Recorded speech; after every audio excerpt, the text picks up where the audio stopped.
Bom dia, meus irmãos. Graças a paz. Amém? Belo dia. Eu e o computador sem bateria.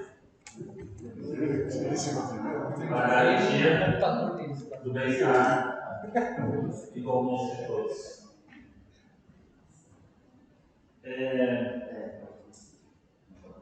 Bom, como vocês sabem, a gente está, durante esse ano, falando sobre a comemoração do aniversário da igreja. Né? E, como vocês têm ouvido também, nosso coração tem sido, pelo menos a nossa tentativa, deve, vamos dizer assim, não falha, como nós somos falhos, né? Mas a nossa tentativa tem sido buscar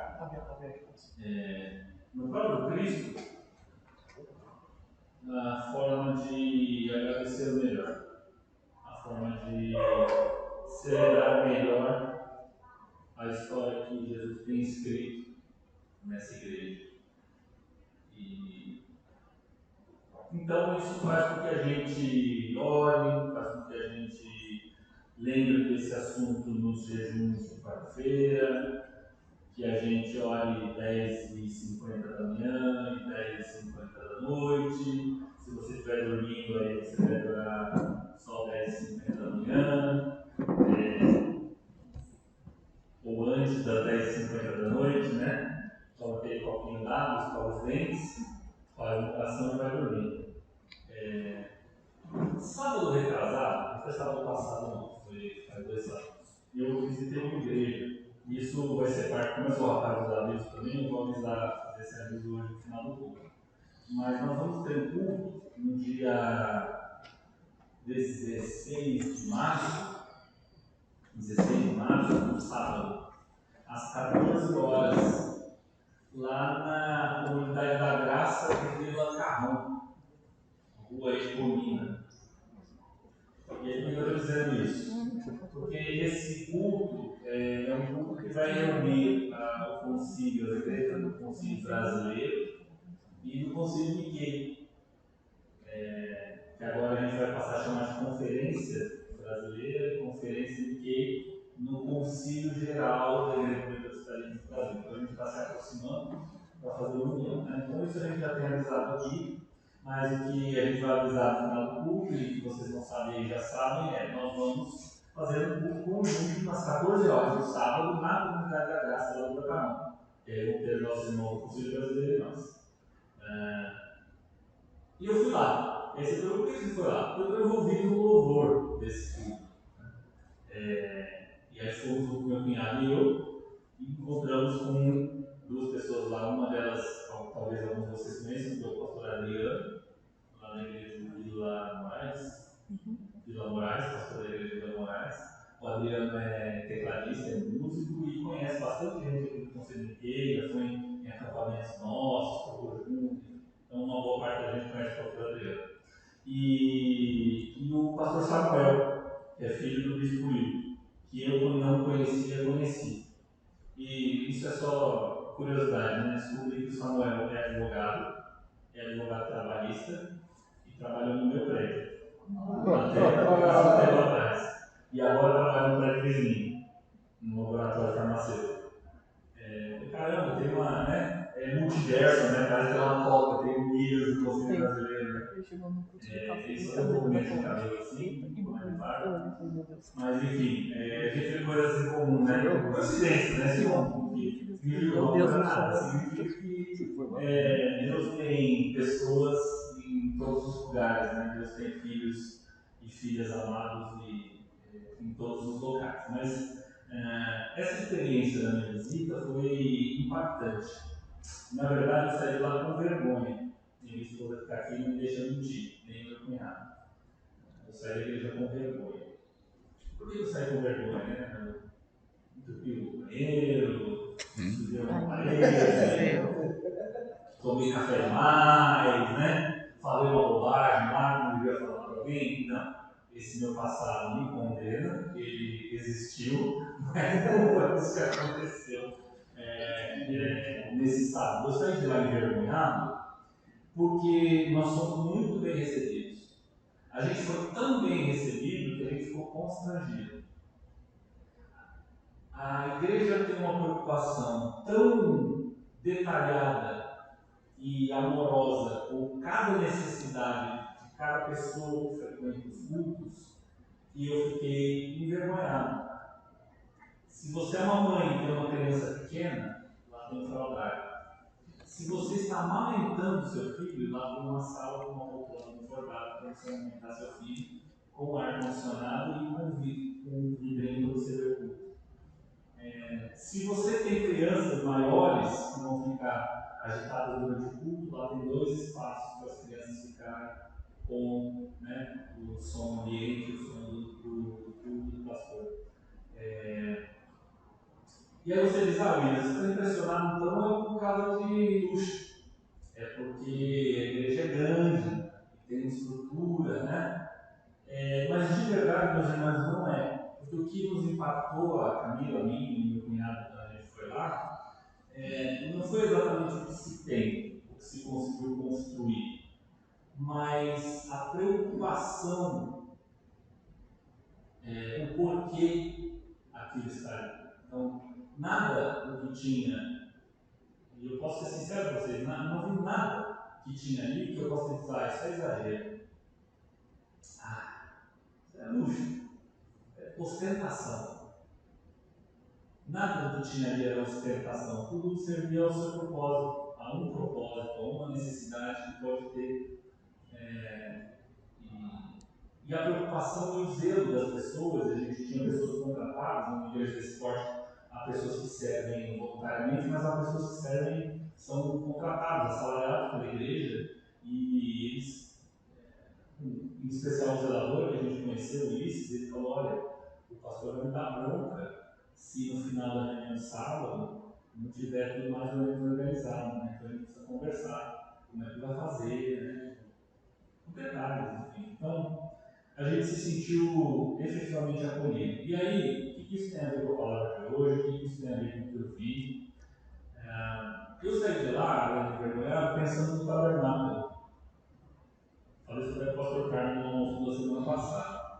Por quê? Esse nível de detalhe, de preocupação, de zelo, de estrutura, é uma coisa que me remeteu ao zelo, à preocupação e aos detalhes que Moisés recebeu de Deus na hora que eles saíram do Egito, que Deus passou a sistematizar a religião judaica, passou a dizer, olha, vocês vão ter o tabernáculo, a minha presença vai estar no meio do arraial do povo de Deus, mas para que a minha presença esteja lá, você vai fazer assim, 2 pontos.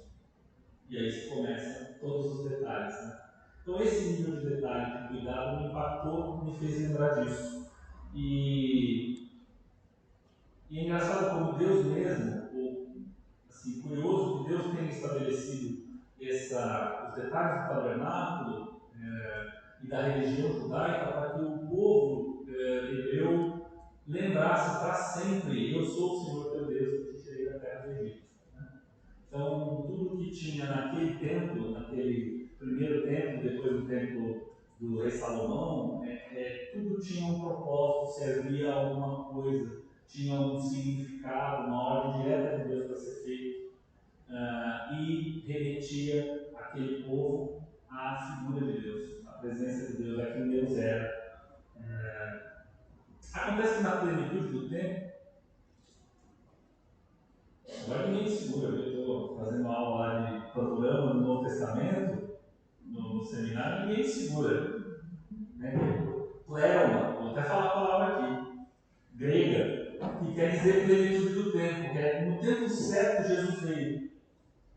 E Jesus substituiu o ritualismo do Antigo Testamento, firmando uma nova aliança, isso a gente sabe. Né? E ele pavimentou esse novo caminho com o próprio sangue dele. E é isso que eu quero ver com vocês um pouco hoje. E quero para isso usar o livro de Hebreus. O livro de Hebreus foi escrito por alguém que queria encorajar a comunidade dos judeus que receberam a Jesus como Messias, mas que estavam sendo assediados naquela ocasião para retomar as práticas antigas, abandonando a Cristo.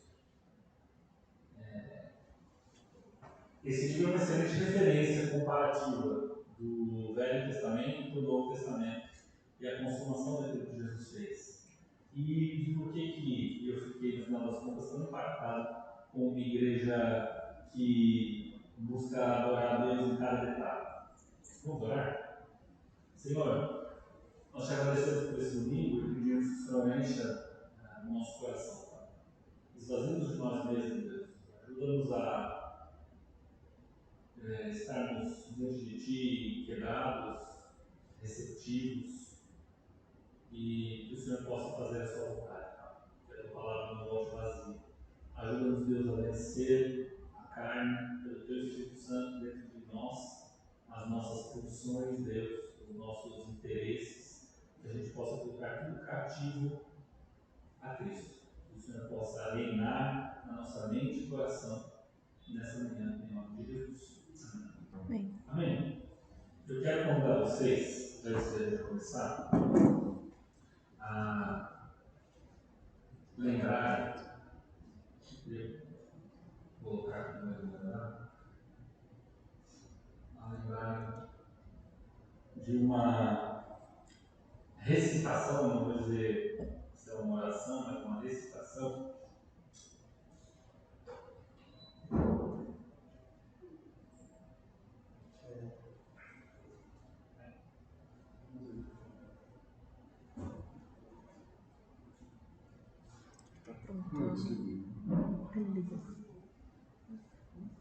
Vai levar um tempinho, né? Então eu vou dizer isso aqui, porque isso aqui é um belo resumo das verdades que a gente vai falar hoje. Não um zoom. Já foi. Na sua tela. Na sua tela. Na minha tela? Na minha tela.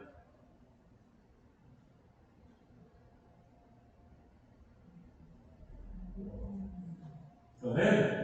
Uhum. Ótimo.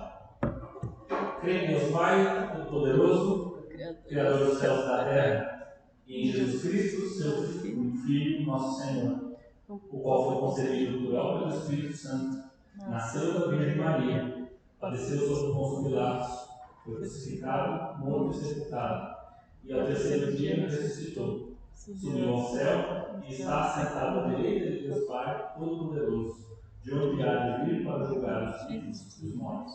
Creio no Espírito Santo, na Santa Igreja Universal, na comunhão dos santos, na remissão dos pecados, na ressurreição do corpo e na vida eterna. Amém. Você já ouviu isso em algum lugar? Eu credo.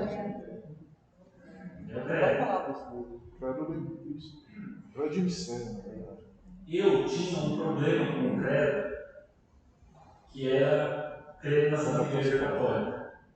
É universal, né? Aí alguém me explicou que católico significa universal. Aí tem igreja de Brasil? Não. Cai de um para outro, vai reclamando de mandar melhor, não sei, estou confuso. Não.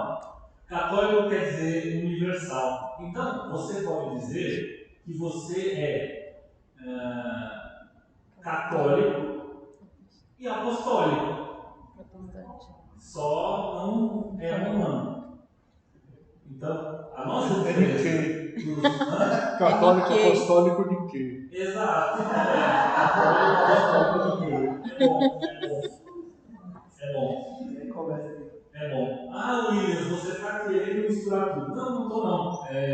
Só quero, sinceramente, que a gente seja alicerçado na origem, na base, nos fundamentos firmes da fé. E a fé é essa aqui, é isso aqui. A gente crê nisso aqui. E a gente crê na Igreja de Cristo.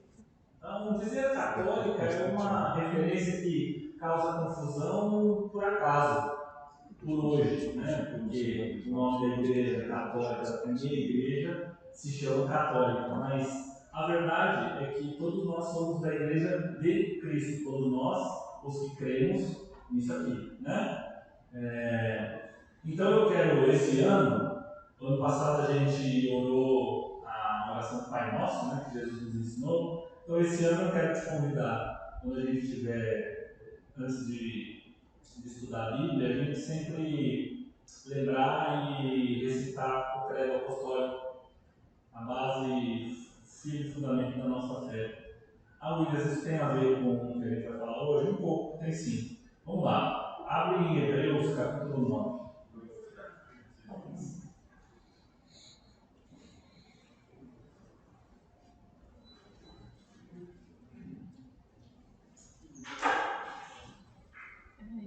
É assim que estraga um carro.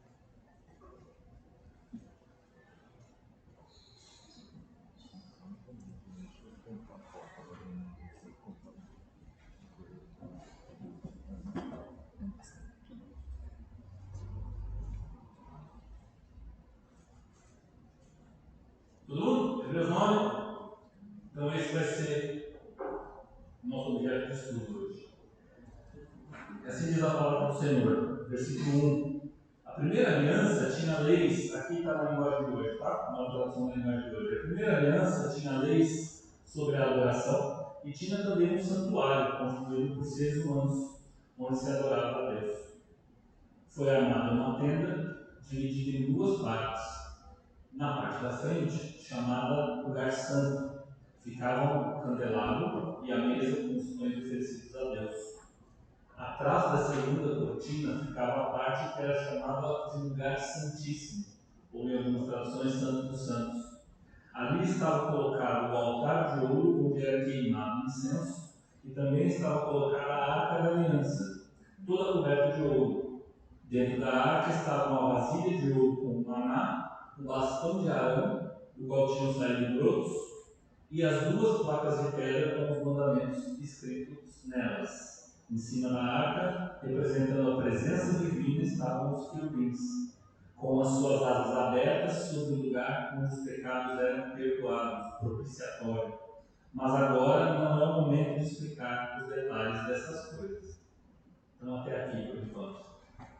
Então, a gente tem aqui o autor de Hebreus lembrando os hebreus, né, os destinatários dessa carta, como era o tabernáculo, como era disposto o templo.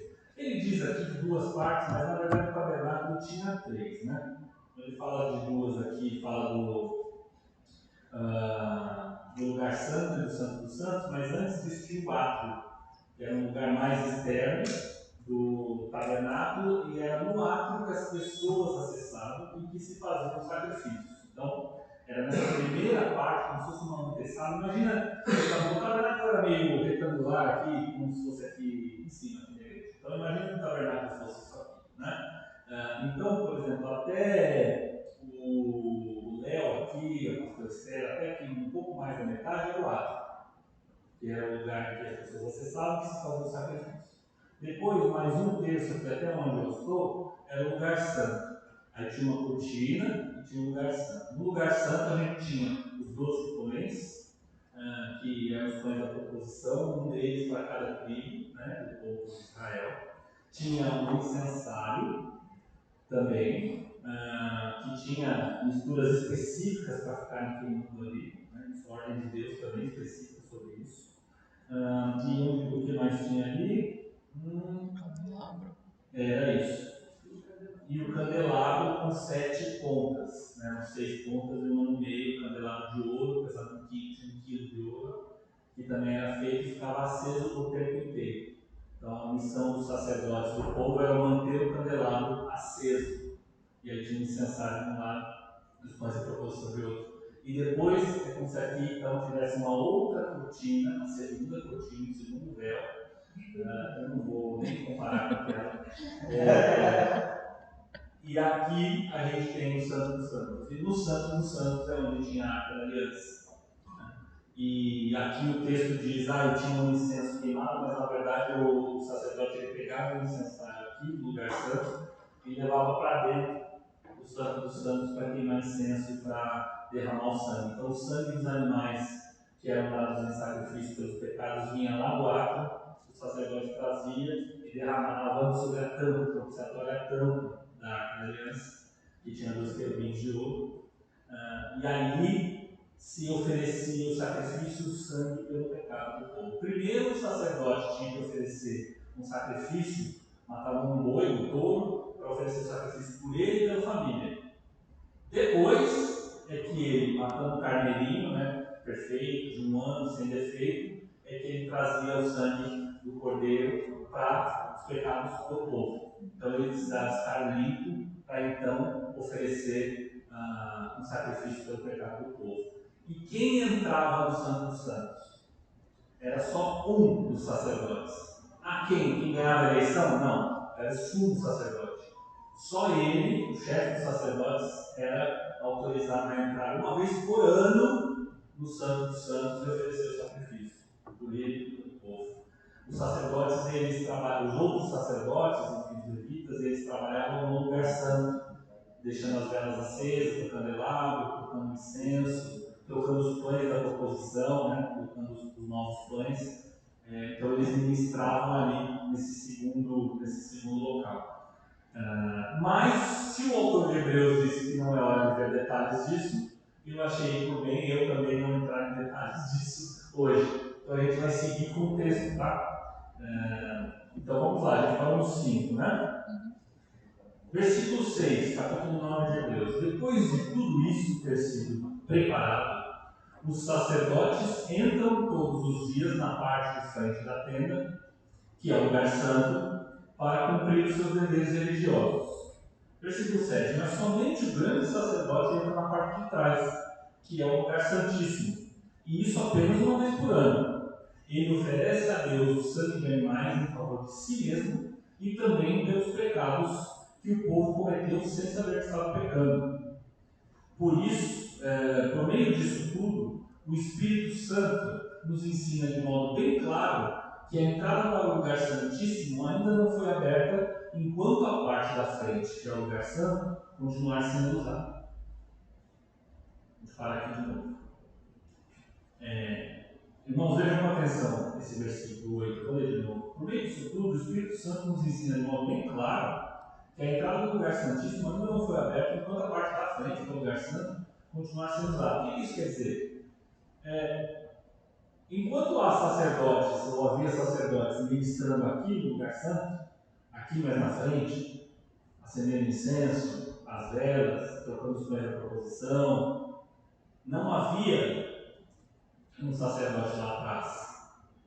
Enquanto você está na antessala, você não pode estar na antessala e no lugar santíssimo ao mesmo tempo. O acesso é muito restrito. Sempre foi o tabernáculo muito restrito. Então a presença de Deus estava no meio do povo e ao mesmo tempo ela era acessada por apenas uma pessoa de uma forma ritualística muito cuidadosa e uma vez por ano. Não era para todo mundo a hora que quisesse. Hoje eu estou me sentindo, nossa, acordei triste, deixa eu ir lá no Santo do Santo olhar a arca, eu vou ficar animado. Não senhor, não senhora. Versículo 9. Isso é um símbolo para hoje. Quer dizer que as ofertas e os sacrifícios de animais oferecidos a Deus não tornam perfeito o coração das pessoas que o adoram. Essas ofertas e sacrifícios têm a ver somente com comida, com bebida e com várias cerimônias de purificação. Na sua Bíblia talvez tenha escrito ablações, né? São cerimonial, né? São regras externas que têm valor somente até que Deus renove todas as coisas. Mas Cristo veio como o grande sacerdote das coisas boas que já estão aqui. A tenda em que ele serve é melhor e mais perfeita e não foi construída por seres humanos, isso é, não é deste mundo. Quando Cristo veio e entrou uma vez por todas no lugar santíssimo, ele não levou consigo o sangue de bodes ou de bezerros para oferecer como sacrifício. Pelo contrário, ele ofereceu o seu próprio sangue e concedeu para nós a salvação eterna. Versículo 13. O sangue de bodes e de touros e as cinzas da bezerra queimada são espalhados sobre as pessoas impuras e elas ficam purificadas por fora. Se é assim, imaginem então quanto maior ainda é o poder do sangue de Cristo. Por meio do Espírito Eterno, ele se ofereceu a si mesmo a Deus como sacrifício sem defeito, e o seu sangue nos purifica por dentro, tirando as nossas culpas. Assim podemos servir ao Deus vivo, pois já não praticamos cerimônias que não valem nada. E a gente vai até aí por enquanto. Então aqui, meus irmãos, a gente tem uma referência comparativa muito clara em relação ao que era a religião judaica e aquilo que o próprio Deus tinha estabelecido. Então vejam, aqui a gente não está falando certo e errado. Hoje a gente não está estudando algo que para dizer assim, puxa, que glória de Deus, vacilaram, hein? Realmente, olha, estavam todos errados mesmo, se não fosse Jesus. O que a gente está dizendo é da diferença ou da incompletude, vamos dizer assim, da parcialidade que a religião judaica tinha, mesmo estabelecida por Deus, obedecida à risca, em relação à nossa consciência, ao perdão de pecados. E para que isso? No final das contas, é para que a gente tenha uma visão inteira, melhor, do que Cristo fez. Então a gente olha para o tabernáculo, a gente olha para as regras cerimoniais, a gente olha para os judeus e a gente vê que aquilo que foi feito era um ensaio daquilo que viria. E nos dá uma dimensão um pouco melhor daquilo que é hoje. Vamos lá. Tem 4 coisas que esse texto mostra para a gente. A primeira, tem muito mais coisas na verdade, mas eu quero destacar 4 coisas que eu vi que a gente pode estudar nesse texto. A primeira é que o acesso era restrito no cerimonial. E aqui está em Hebreus 9, versículo 8, não é isso? Por meio disso tudo, o Espírito Santo nos ensina de modo bem claro que a entrada para o lugar santíssimo ainda não foi aberta enquanto a parte da frente, que é o lugar santo, continuar sendo usado. O acesso a Deus era imperfeito, era restrito, não era livre. E era feito por um homem uma vez por ano. Enquanto o rito do Antigo Testamento fosse praticado, não poderia chegar à plenitude do tempo que chegou com Jesus. Quando o corpo de Cristo foi rasgado na cruz, o véu também se rasgou. Vocês lembram disso? Quando Jesus disse está consumado, o que aconteceu lá no Santo dos Santos? O véu se rasgou de cima a baixo. Deus deu a lei cerimonial, o tabernáculo e as regras específicas para que o seu povo lembrasse dele, lembrasse que ele é o Deus que tirou o povo da terra do Egito, que ele é o Deus de Abraão, de Isaac, de Jacó, que ele é o Deus criador de todas as coisas. Tudo isso tinha propósito, mas era parcial. Dependia da plenitude do tempo, dependia daquilo que Jesus e só Jesus poderia ter feito. Por isso, enquanto se faziam os pães da proposição, acendiam-se os incensos, uma vez por ano, o sumo sacerdote entrava lá no Santo dos Santos, oferecia sangue sobre a arca pelo pecado do povo. Isso foi obedecido e deveria ter sido obedecido, mas com Cristo isso já não é mais necessário. Então hoje a gente pode chegar a Deus de forma direta, sem mediação humana. Esse é o efeito primeiro do que Jesus fez. Segunda coisa que a gente vê nesse texto, então a primeira é essa, né? O acesso não era direto, na verdade. A segunda é a insuficiência do sacrifício. Está no versículo 9. Isso é um símbolo para hoje, quer dizer que as ofertas e os sacrifícios de animais oferecidos a Deus não tornam perfeito o coração das pessoas que o adoram. O culto do Antigo Testamento, embora ele tivesse sido prescrito por Deus, ele não era suficiente para acalmar a consciência, para conferir certeza de perdão do pecador. Esse rito ele era insuficiente nesse sentido para aperfeiçoar a consciência do pecador, porque o sangue que se usava para propiciação, para remissão, para perdão dos pecados, para pagar os pecados, era um sangue de bicho, era um sangue de animais. Então, você ia uma vez por ano pedir perdão para todo o povo, e Deus perdoava os pecados do povo, mas o povo continuava limpo por fora, mas com a mesma pulsão, o mesmo desejo. A gente viu isso hoje na escola dominical, a mesma natureza humana de pecado, distinta das coisas do Espírito. Então, você continuava tendo a mesma necessidade e você fazia o sacrifício e você ia lá com o animalzinho e os sacerdotes sacrificavam o seu animalzinho e você saía alegre, mas essa alegria era temporária, era parcial, ela não redimia a sua vida por dentro. Essa fonte que Jesus falou mais tarde, de água viva, que a água que ele dá, você bebe e não tem mais sede. Não era assim. Era feito em obediência, mas não limpava definitivamente a consciência. Apenas o sangue de Cristo ele tem esse poder de apagar pecados, amadurecer a consciência, aperfeiçoar o coração daquele que comete pecado no amor que perdoa. De você poder ter feito a maior atrocidade aqui, meu irmão e irmã. Deixa eu repetir uma frase que alguém falou com um amigo querido meu. Não existe pecado que Cristo não possa perdoar. Não existe coisa mais feia e terrível que você tenha pensado ou feito que o sangue de Cristo não apague completamente. Amém. Amém. Amém? Amém. Isso é mais, isso é amplo. Isso faz com que aquilo que era passe a ser uma sombra daquilo que é hoje em Jesus. Consciência tranquila, no final das contas, meus irmãos, é sinônimo de fé no sacrifício de Jesus. É crer mesmo que aquilo que Jesus fez resolveu o problema do pecado. E eu quero continuar lendo Deus com vocês. Ainda no capítulo 9. Versículos 23 a 28. Tá? Vou ler. Essas coisas que eram cópias das realidades celestiais deviam ser purificadas desse modo, mas as próprias coisas celestiais exigem sacrifícios bem melhores. Cristo não entrou no lugar santo feito por seres humanos, que é a cópia do verdadeiro lugar.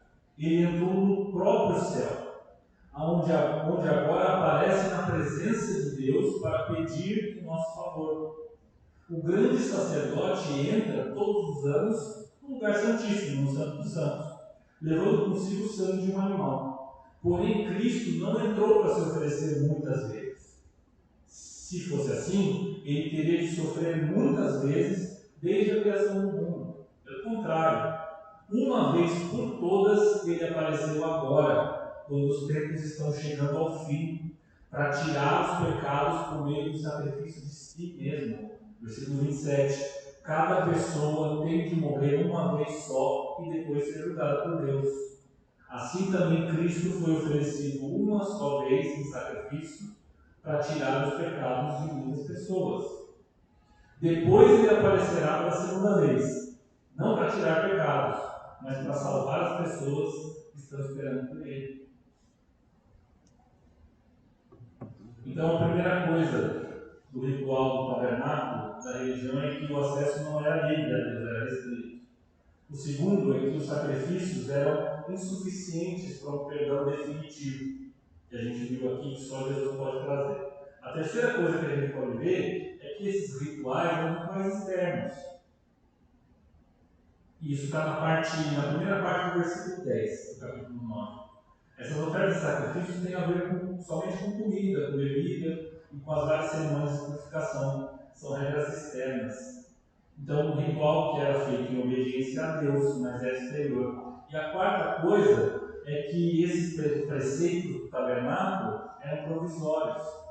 Sempre tiveram a intenção de ser provisórios. Quando Deus estabeleceu o tabernáculo e depois o templo e os rituais e depois as leis civis do povo de Israel, no que se refere aos rituais de perdão de pecados, sempre foi o projeto de Deus que aquilo fosse algo temporário, para que eles lembrassem da salvação e da natureza de Deus, que era aquele que tirou o povo da terra do Egito até a plenitude do tempo. E qual é a plenitude do tempo? É o centro. E qual é o centro? É Cristo. Jesus veio na hora que ele tinha que vir. Se ele não viesse do jeito, no local e no tempo histórico em que ele tinha que vir, o mundo acabaria. O mundo se desfaleceria. Não haveria perdão. O povo de Israel naquela época tinha perdido a capacidade de representar a Deus como Criador do universo, como Redentor da alma humana. E Jesus veio no tempo para resgatar todas as coisas em si. Né? Então eram preceitos provisórios. Isso está na segunda parte do versículo 10 do capítulo 9 de Hebreus.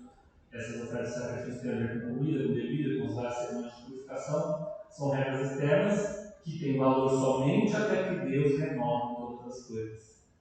Então, meus irmãos, o que a gente pode dizer é que o cristianismo é o judaísmo renovado. Você já pensou assim? Está meio confuso hoje, né? A gente lê o credo apostólico, que o pessoal da igreja católica costuma ler todo domingo na missa, aí agora eu estou dizendo que você é judeu. Confuso, né? Mas a verdade é que Deus está sobre todas as coisas e que o sacrifício de Jesus está sobre todas essas coisas. Ele é maior do que isso. Ele redime não uma religião, ele não redime um sistema de governo, ele não redime um país, ele redime um universo. Então eu acho que Deus está pouco se importando com a placa da igreja, de verdade. O que ele está buscando e o que ele em Cristo conquistou foi a redenção de tudo que ele criou consigo mesmo. Amém? É por isso que nós podemos dizer que quando a gente reconhece Jesus, recebe o sacrifício dele, nós estamos sim dizendo: Deus, nós confiamos no seu plano redentor. Nós confiamos que Jesus é a etapa fundamental, eterna e indispensável do seu plano de redenção. Nós entendemos que sem Cristo não existe religião possível. Nós entendemos que é Jesus e é na pessoa dele e é naquilo que ele fez que existe sentido na nossa existência. Tu és o Deus que livrou o povo de Israel da terra do Egito, mas o Senhor também é o Deus que colocou Jesus na barriga de Maria e fez com que Cristo pudesse resgatar os nossos pecados. É o Senhor que desde o início do tempo já tinha um plano para nos resgatar. É o Senhor que se sacrificou a si mesmo, porque Jesus é Deus, para que pudesse resgatar as pessoas que o Senhor criou com tanto amor, que se desviaram dos seus caminhos. Então, pode ser escandaloso dizer, mas a verdade é que um cristão fiel é uma pessoa do povo de Deus que entendeu o sacrifício de Jesus, que entendeu o plano da redenção, entendeu que o tabernáculo era uma sombra, era um ensaio daquilo que viria e que Jesus sintetiza todas as coisas nele mesmo. E aí fica esquisito algumas coisas que a gente tem visto hoje em dia, porque eu estou falando disso, mas não farei algumas coisas que a gente anda vendo, né? Assim, pastor não é mediador da sua relação com Deus, está claro? Ou você confia bastante que os pastores orando por você está garantido, né? Pastor não pode ser considerado sacerdote na acepção do Velho Testamento. Então eu não preciso que a Esther fale com Deus em meu nome. E sacrifício animal, né? Agradeço que fale. Se quiser, muito obrigado. Mas eu não preciso. Meu relacionamento com o Pai não depende da Esther ou do Carlos lembrarem de mim nas orações deles. Propósito, lembra do Minas aqui, coitado dele, né? Enfim, eu posso fazer isso sozinho. Né? Então, a gente não tem mediação humana nenhuma para Deus, nenhuma, em absoluto. A oração do pastor vale tanto quanto a sua, olha só, não é mesmo? E a igreja, olha outra coisa interessante, não tem altar. Assim, o que é isso aqui? A igreja não tem altar. A gente tem culto, a gente tem vários pilares, a gente tem palco. Não existe nada com valor esse especial. Tudo que nós temos e usamos no tempo tem valor de uso. Então hoje a gente está usando essa mesinha. Amanhã a mesinha ficou velha, Ficou. vai embora de novo. Não é a mesinha que tem poderes especiais. Eu sei o que você está pensando, eu chego lá. Eu sei mesmo o que você está pensando, porque eu aprendi na mesma escola que você. Então eu sei o que você está pensando, eu chego lá. A gente não deve atribuir santidade ao objeto ou valor especial. Isso aqui pode não estar mais. Tá. Só que o que você e eu aprendemos é que as coisas que são colocadas a serviço são santas. Certo? Certo. Santas no sentido de separadas, né? Essa é a acepção do termo. Consagrado. Então, quando eu digo para vocês que não vale nada, você fica um pouco incomodado. Se eu disser que isso aqui eu vou levar mais para o ponto agora, Não. você vai ficar um pouco incomodado. É roubo. Né? Porque você diz, poxa, mas isso aqui tem serviço, né? É que você sabe que essas coisas são objetos. Você aprendeu que esses objetos são separados, e quando eles são separados, então, eles têm um significado diferente do que eles estão a serviço de Deus. Mas, a gente hoje, e aí eu vou voltar para a nossa introdução, né, de eu ter olhado aquela outra igreja que cuida, né, usa com tanto cuidado as coisas postas para serviço. Mas, a gente não está fazendo nem uma coisa nem outra. A gente sabe que as coisas não têm valor em si, porque é o Espírito. A gente sabe, por outro lado, que as coisas postas a serviço de Deus devem ser cuidadas, só que a gente nem cuida delas de uma forma especial, porque elas não têm valor em si mesmas, e nem dá a elas a reverência e o cuidado que deveriam ter por serem parte da casa de Deus. Vocês conseguem acompanhar? O que eu tenho recebido, o incômodo que eu tenho da parte de Deus é que eu tenho tratado a igreja como a minha casa. Só que a igreja não é a minha casa. Eu sou da família de Deus? Sou. Sou herdeiro e cordeiro com Cristo? Sou. Sou irmão de vocês? Sou. Às vezes o pastor tem que virar meu pai e dar uma puxada de orelha? Também. A figura de família é muito forte no nosso meio. Mas esta casa não é nossa. E eu consigo falar isso com vocês com a tranquilidade de quem sabe que existe uma palavra chamada enyo. Enyo é cerimônia, né? Enyo, não é isso? Não é isso, Nenê? Enyo. Quando a gente vai na casa de alguém, a gente sabe se comportar. Eu aprendi, viu? Com vocês, inclusive, muito obrigado. Eu não sabia. Mas a gente sabe se comportar. A gente sabe que não é a nossa casa. Por mais que a gente seja bem recebido, e o anfitrião diga, fica à vontade, né? Pode usar o banheiro aqui, não tem problema, não sei o que tal. Você se comporta, certo? Pois bem. Então, essa é a casa do nosso Pai, mas não é nossa casa. E aqui, tudo tem valor. Por isso eu acho que a gente, quando trata as coisas de Deus, eu acho fraco. Eu tenho recebido a convicção, de verdade, de que quando a gente trata as coisas da igreja, estou falando de coisas físicas mesmo, com desdém, isso revela o contrário do que Jesus fez. Ao mesmo tempo em que Jesus supera o ritualismo, nós precisamos acompanhá-lo nessa subida de padrão. A gente estudou os 10 mandamentos no ano passado. E a gente viu o que nos 10 mandamentos? Ouvistes o que foi dito. Eu, porém, vos digo.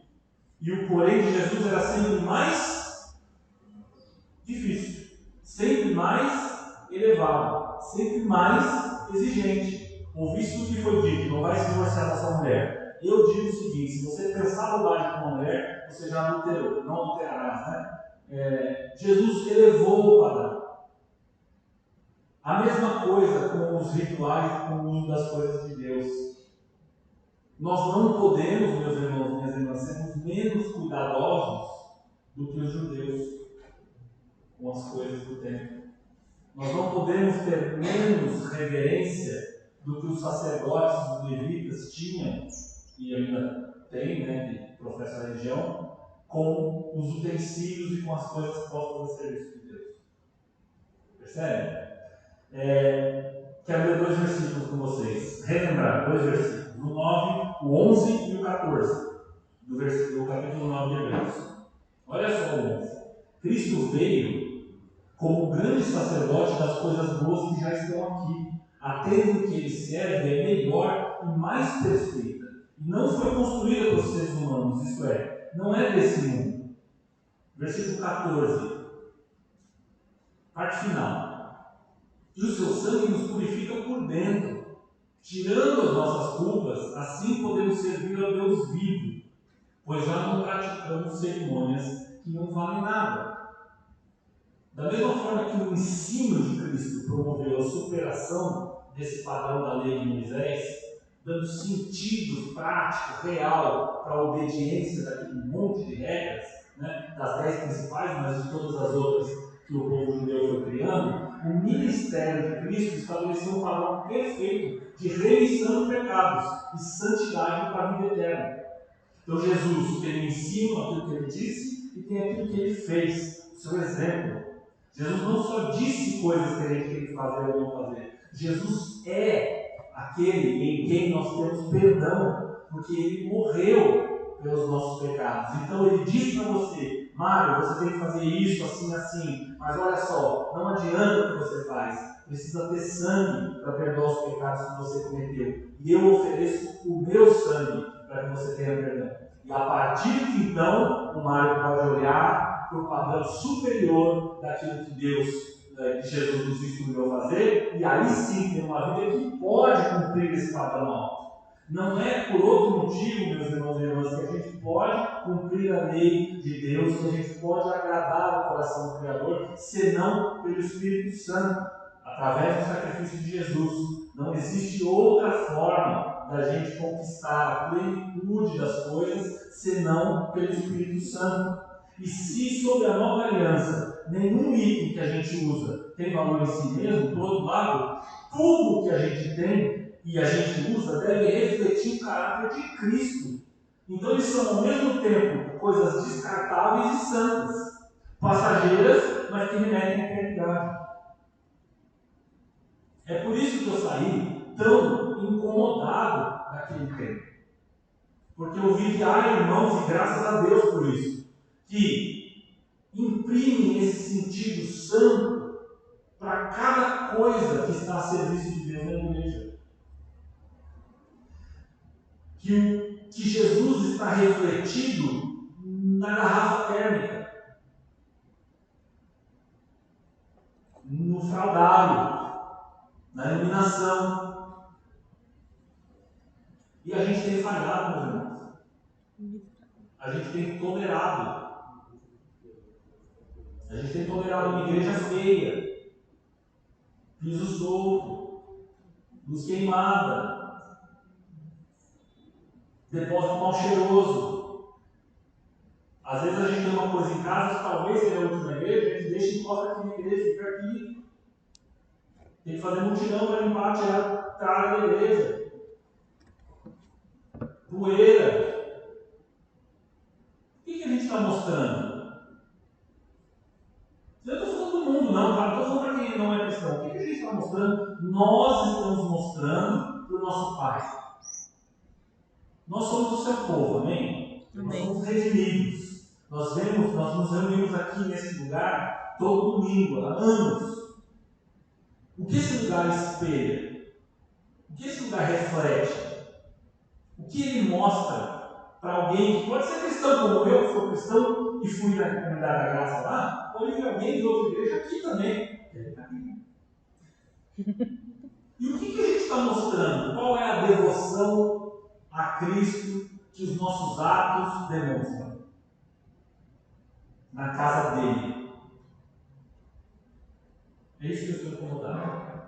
É isso que eu queria compartilhar com vocês. Porque eu não tenho resposta, senão pedir que Deus nos dê sabedoria para cuidar das coisas dele, que tudo que a gente faça reflita a obra gigante que Jesus fez.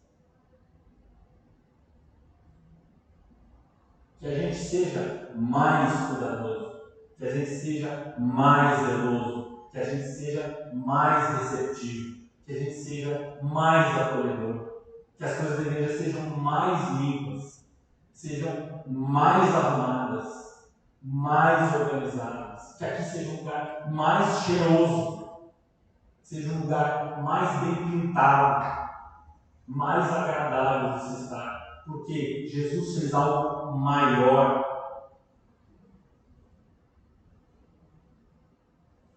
E que isso possa se refletir nas nossas vidas particulares. Que a gente possa buscar ter uma vida organizada, de dentro para fora. E nós vimos, o autor de Hebreus diz, é só Jesus que pode fazer isso, que pode te equipar de dentro para fora, para que você tenha potência para, confiando que você é um cara perdoado, uma pessoa perdoada, uma mulher perdoada, você possa ter uma vida diferente. Então, meus irmãos e minhas irmãs, eu acho que Deus me chamou a fazer, Williams, arruma a sua bagunça. De dentro para fora. E saiba que isso pode incluir coisas muito práticas, como arrume aquele seu quarto de hóspede que está uma zona.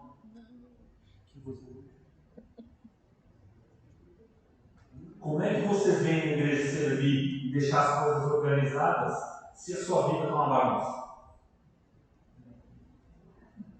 Isso pode ser muito peso no primeiro momento, mas a gente tem, e esse texto eu achei muito